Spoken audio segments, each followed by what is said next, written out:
Vamos a avanzar, nosotros nos metemos en temas de la marcha de la economía. Sí, se los decíamos al comienzo, se contrajo la economía uruguaya en el segundo trimestre de este año, cuando el trimestre anterior había sido positivo. ¿Qué pasó? Nos lo contesta Luis Custodio. Un gusto recibirte. ¿Cómo anda? ¿Cómo andan? Buenas noches para todos. Sí, una previsible caída, aunque más de lo que marcaban las expectativas de los analistas que recoge el Banco Central de Uruguay como referencia más próxima a propósito de lo que podía ocurrir en este segundo trimestre del año.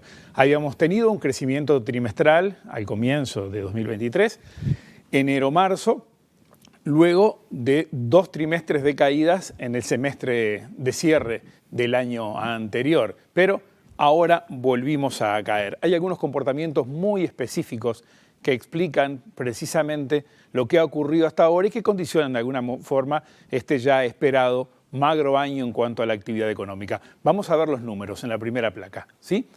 Ahí lo que vemos son los datos a propósito de cómo se comportó el trimestre referido al trimestre inmediato anterior, pero también al mismo del año anterior. Las expectativas eran de una caída interanual de la actividad económica de 1/10. Finalmente fue de 2.5%. Esto es en comparación con el mismo periodo del año 2022. En la comparación desestacionalizada, o sea, frente al trimestre inmediato anterior, enero-marzo, tuvo una caída de 1.4%. Ahora, visto esto, vamos a observar ese comportamiento trimestral, cómo se explica, viendo de alguna manera en la próxima placa una línea de continuidad a propósito de cada trimestre de 2017 hasta ahora. Las barras reflejan la evolución intraanual, las barras azules. La línea es el desestacionalizado, es decir, trimestre versus trimestre inmediatamente anterior. Y así se puede ver, fíjense ustedes, esa caída en 2020, claramente el desplome de la pandemia, el rebote casi inmediato, el buen desempeño del año 2021, un buen primer semestre del año 2022, la caída en los últimos 6 meses del año pasado, el repunte, leve pero repunte al fin, de enero-febrero 2023 y la caída más brusca del segundo trimestre. Fíjense que interanual, o sea, las barras azules, cada trimestre ya venía siendo menor al anterior desde el inicio de 2022 a la fecha. Y en el caso del desestacionalizado, que es la línea roja, se puede observar como un pequeño salto hacia arriba en el primer trimestre para luego volver a caer. Vamos a ver ahora algunas de las razones que nos pueden mostrar, nos pueden llevar a ese comportamiento al que referíamos. En la siguiente placa lo podemos observar. ¿Qué pasó para tan flojo desempeño? Fíjense la primera gráfica, el nivel de caída. Es que en el trimestre anterior, el primer trimestre, había especialmente 2 fuerzas que operaban en sentido opuesto. Por un lado teníamos la sequía y su impacto en el sector productivo, que tiraban hacia abajo. Por otro, la buena temporada turística, con una mejora importante para algunos sectores del comercio y servicios, que tiraban para arriba. Y allí estuvo, porque dio más el turismo que sacó la sequía, el dato positivo del trimestre anterior.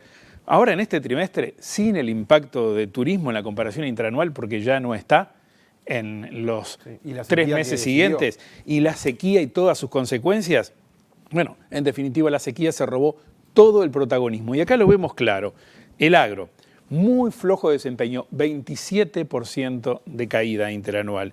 Es generalizada la caída en el sector agropecuario, o sea, en las actividades primarias, se destacan los cultivos de verano y la faena, los peores. Hay un sector más que no está en las gráficas y que pesó muchísimo en este caso, y que es energía eléctrica, gas y agua. Tuvo casi 12% de caída, y esto es básicamente menor generación hidroeléctrica por la sequía y mayor compra de energía al exterior. Cuando uno produce energía más cara, como puede ser la térmica en algún caso, otra fuente de generación o comprándola en el exterior, precisamente ese mayor costo hace que su peso en el Producto Interno Bruto sea menor. Por lo tanto, pesa mucho. Se cayó por la sequía la generación hidroeléctrica y ahí vemos la caída. Vamos a seguir con esta placa por un momento más, porque hay otros sectores que vale la pena repasar. Una aclaración más para entender el peso de este dato, la dimensión del impacto. Agropecuaria y energía, en las 2 primeras referencias que hice, juntas explican prácticamente toda la caída. Si excluimos el efecto materias primas o actividades primarias, mejor dicho, y energía, el resultado del trimestre es neutro. O sea, explican la caída ahí. Y detrás de esto está fundamentalmente la sequía. Hablabas de la construcción, sí, ahí vemos, perdió fuerza, cayó más del 6% en el trimestre, finales de la obra civil en UPM, las últimas etapas del ferrocarril central pegan hacia abajo, no llega a ser compensado eso con mayores obras de vialidad como tenemos a nivel de actividad pública. La industria manufacturera, hay una caída de 1.5 sobre todo en el rubro alimentos, especialmente el sector frigorífico, menor faena de vuelta, ven como todo está encadenado. El comercio cayó 1.8% luego de 8 trimestres creciendo, ya venía debilitado. Hay menos servicios de comercialización de soja, energía eléctrica también en la comercialización de esos servicios. Todo esto absorbe de alguna manera un incremento en la venta de bienes importados que sí creció. No están graficados, pero importa observarlos. Hay una nueva suba en el sector financiero, también en las actividades profesionales y en especial transporte y comunicaciones.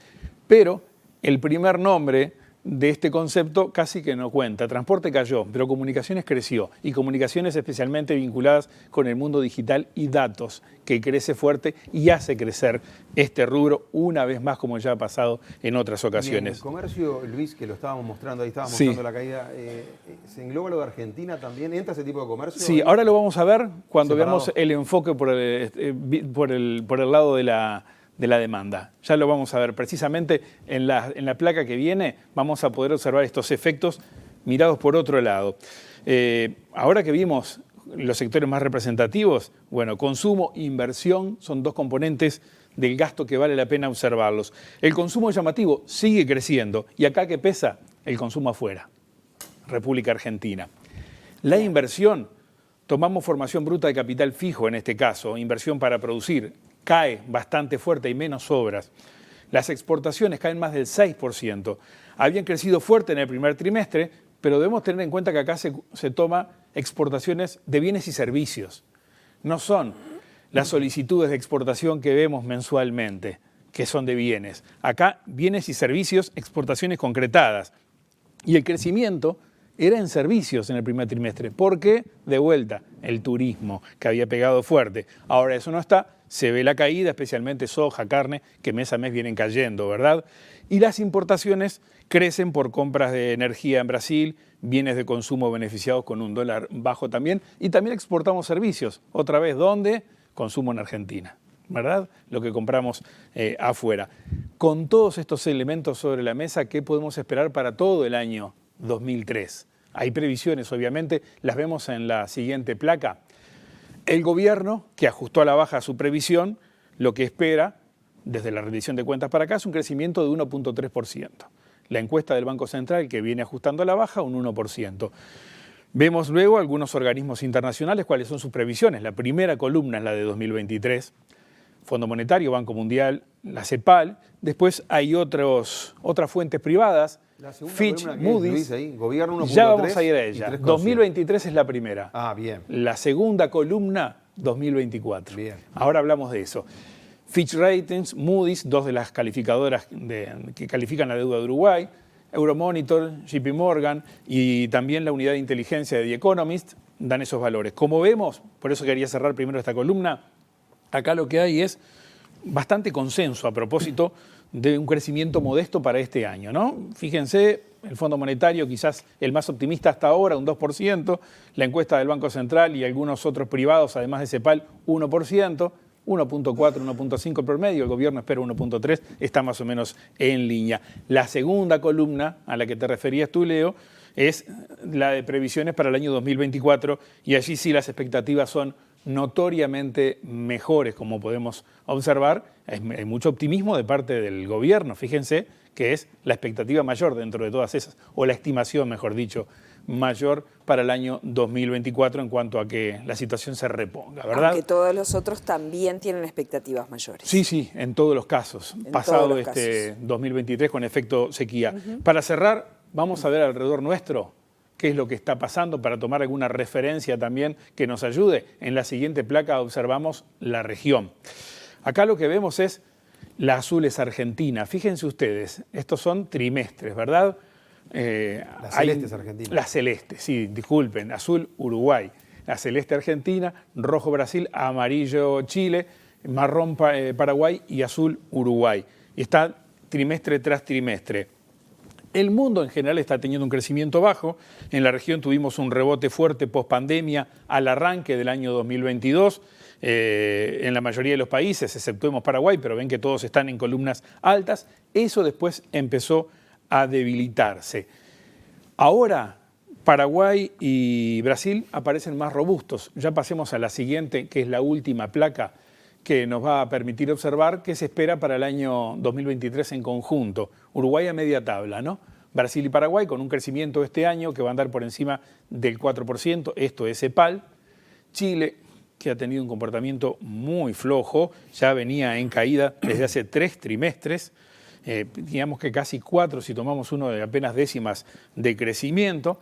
El caso de Argentina, que creció pero venía poco a poco debilitándose, creció por una comparación estadística de una caída brutal en el año 2021 y ahora queda expuesto a esta caída. Y en el medio, en la mitad de la tabla, estamos nosotros. Eso queda bien claro en estas estimaciones para el año 2023. Como decíamos, las de 2024, cuando la sequía sea historia, son distintas.